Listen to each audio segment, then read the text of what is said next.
Everything you feared about reality was a question, but the answer has been hiding inside you. You have felt the tug of possibility, the whisper that something greater waits beyond ordinary life. Tonight I will show you why your longings are not mistakes but signals from the quantum field. This is not fluff. It is physics, conscience, and the secret architecture of miracles colliding. You crossed an invisible threshold the moment you stopped pretending the impossible wasn't allowed. Stay with me, because what follows will change how you see cause, choice, and creation. People in the modern world live divided lives. On the surface they pursue careers, relationships, and security. Under the surface there is a repeated ache, a sense that life should mean more, that their inner yearnings are signals rather than whims. That ache grows louder when resources, time, or social norms contradict the inner compass. Many seekers bounce between spiritual teachers, self-help books, and motivational posts, wanting change but getting temporary relief.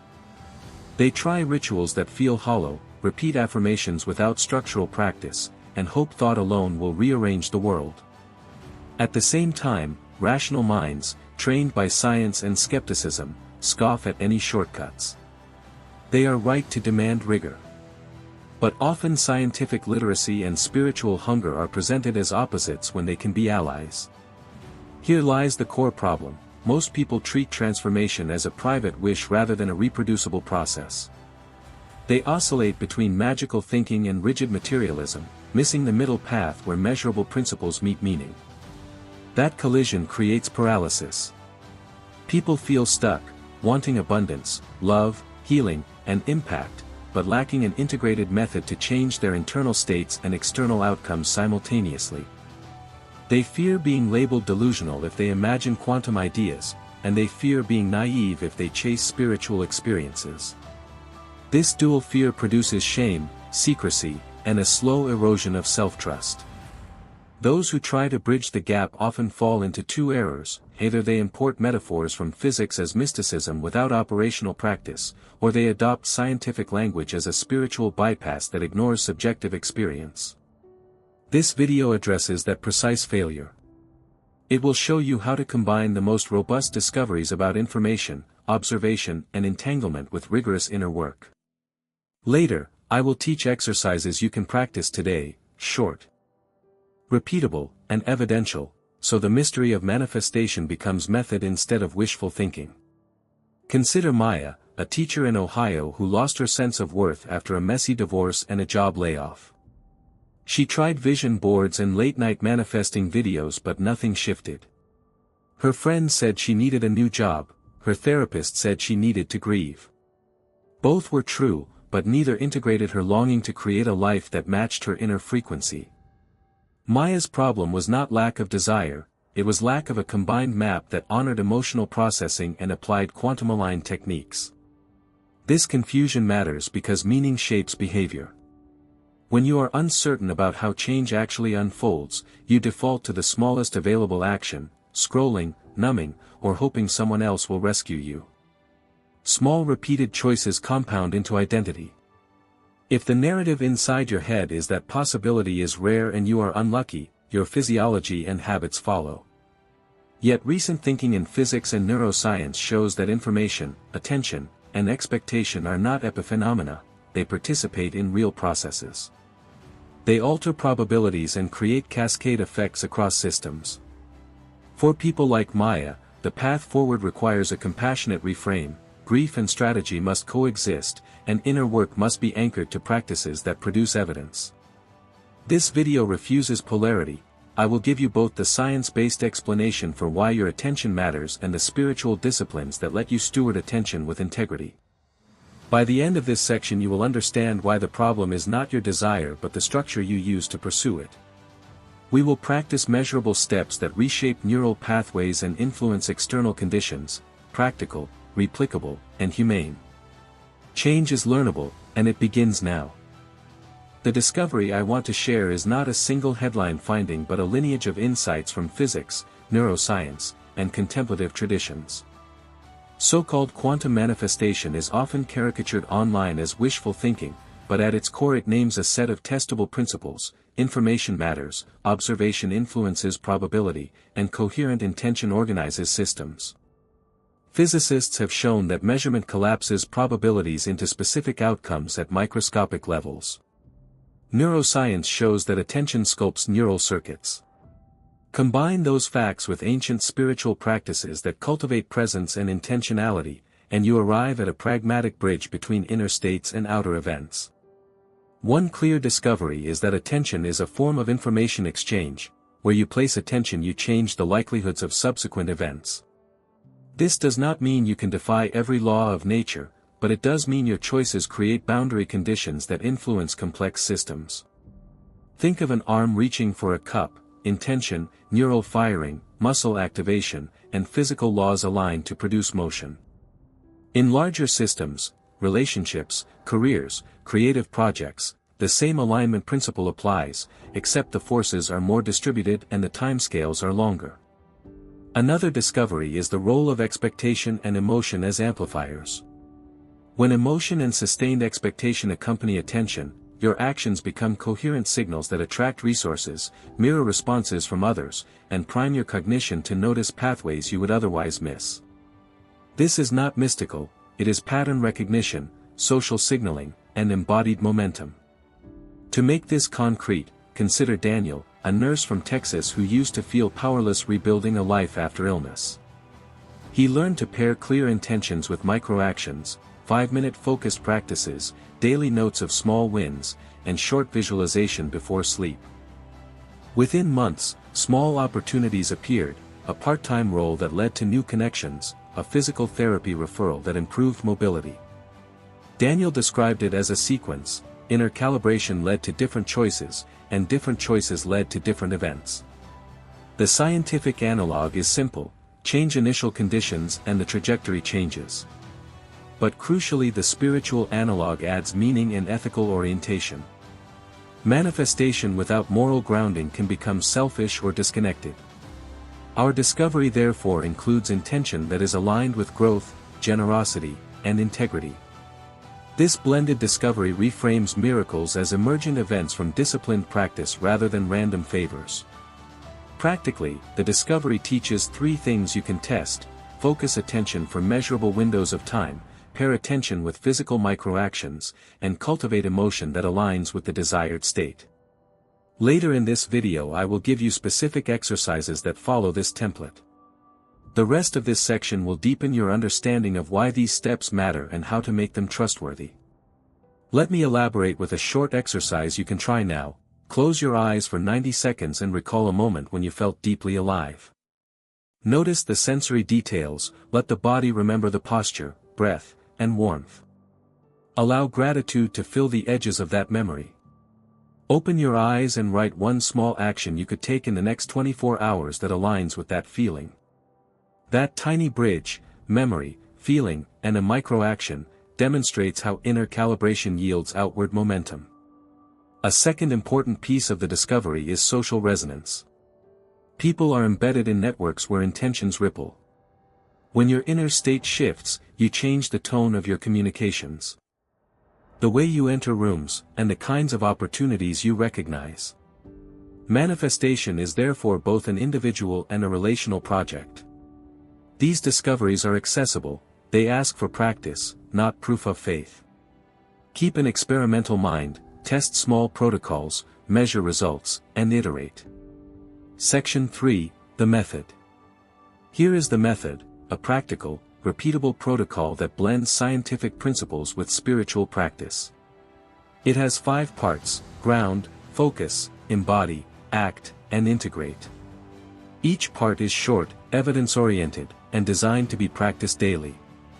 Ground, 3 to 5 minutes. Begin with breath and sensory awareness.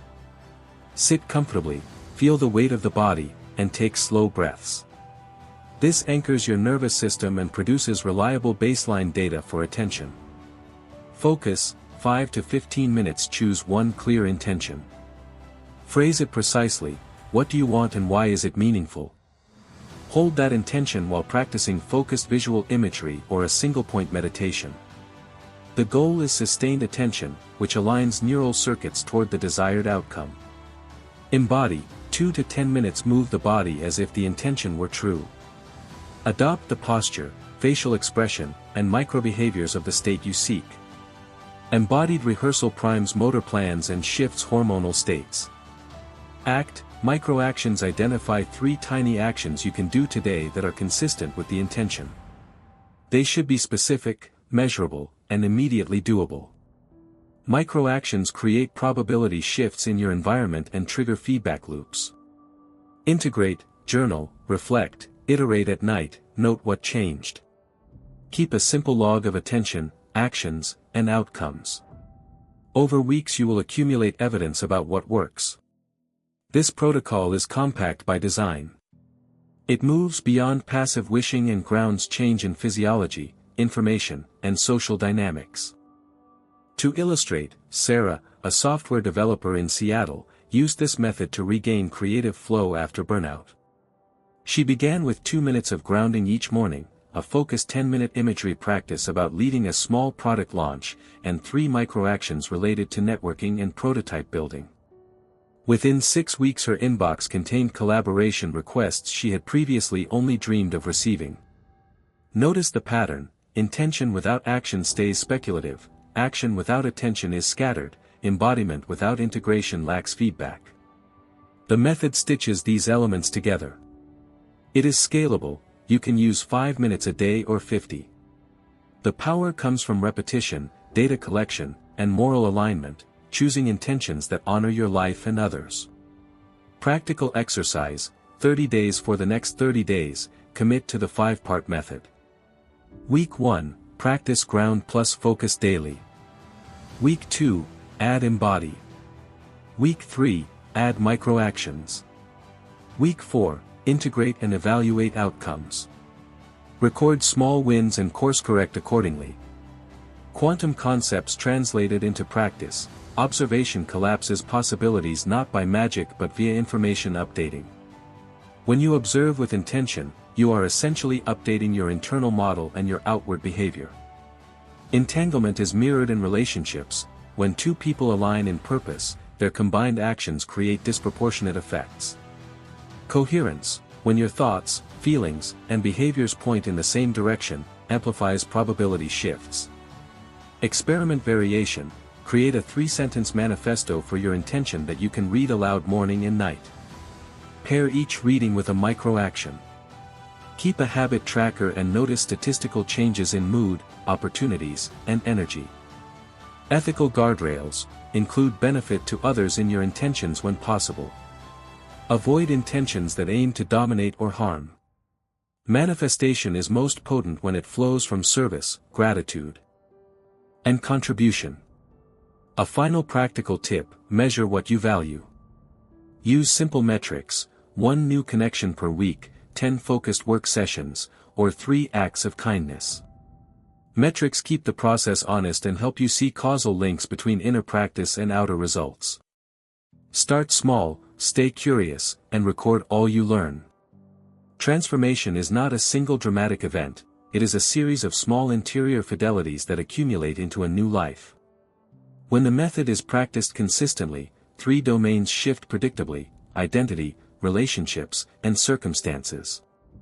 Identity: repeated attention and embodied rehearsal rewrite self-narratives.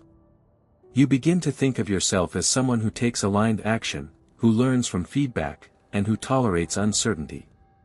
This identity shift influences decision thresholds: you choose different opportunities and decline others, creating a cascade of change. Relationships: as you calibrate inner state, your presence becomes steadier and more magnetic.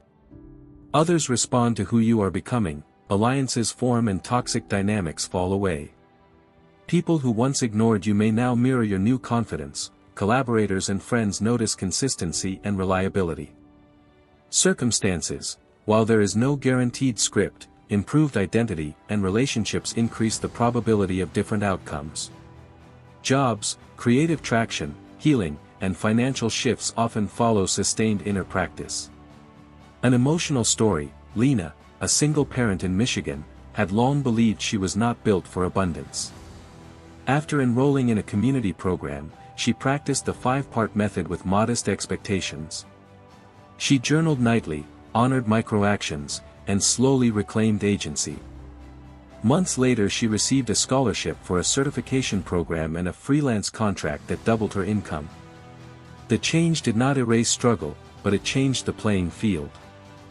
Transformation also reveals unknowns. You may discover new longings, grief, or responsibilities. This is good evidence that the world is responding, desire is surfacing, which signals growth. Honor those discoveries with compassion. Here are measurable markers of transformation to watch for: sustained emotional stability under stress, an increase in synchronistic events, clearer decision-making, and a handful of newly available opportunities. Keep quantitative and qualitative logs so you can verify progress objectively and narratively. Practice exercise: pick one marker and test it for 60 days. For example, track emotional reactivity by rating your stress response on a scale of 1 to 5 each evening. Use the 5-part method daily and note shifts. Deepening practices to catalyze transformation include breath work, somatic tracking, and small group accountability. Breath techniques regulate the autonomic nervous system and create spaces where new neural patterns can settle. Somatic tracking, noticing where sensations arise in the body and breathing into them, helps process trauma and releases stuck energy that would otherwise sabotage manifestation efforts. Accountability partners provide social feedback and detectable changes in behavior through reinforcement. Another concrete thing to try is a weekly synthesis session. Once per week, review your journal for evidence, update your manifesto, and design the next week's microactions. This keeps your practice adaptive and resilient.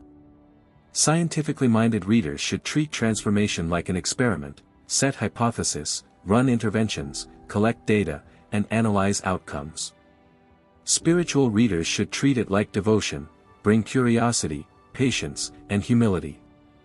Both modes are complementary. Science provides method, spirituality provides moral orientation and depth. Finally, notice how meaning changes. As external results arrive, ask not only what happened but why it matters. Let your values guide further intentions. Transformation that lacks ethical reflection risks becoming hollow. Transformation that includes reflection grows into service. Transformation quiets fear and amplifies courageous, aligned living. The mission is the outward expression of everything we have learned. Once you have a reproducible method, the natural question becomes, what will you do with it? The highest use of manifestation is not personal gain alone but the transformation of community and the relief of suffering. To turn practice into mission, begin with clarity. Name one problem in your life or neighborhood that your skills and intention could address. Keep the scale small and the timeline specific. For example, instead of a vague goal to help people, commit to creating one weekly gathering where 5 people can practice the 5-part method together. This converts private work into public impact and creates a laboratory where the protocol learns faster. The mission also requires steady ethics: pursue outcomes that uplift others, avoid manipulation, and accept that power demands responsibility. Manifestation without ethics can amplify inequalities. Mission with ethics invites healing. An emotional story: Marcus, a veteran in Atlanta, used the method to reframe his experience of trauma as a resource for service. He began hosting small circles for veterans combining breath work, intention setting, and micro-action planning. Over a year the group helped participants regain employment, stabilize relationships, and reduce anxiety.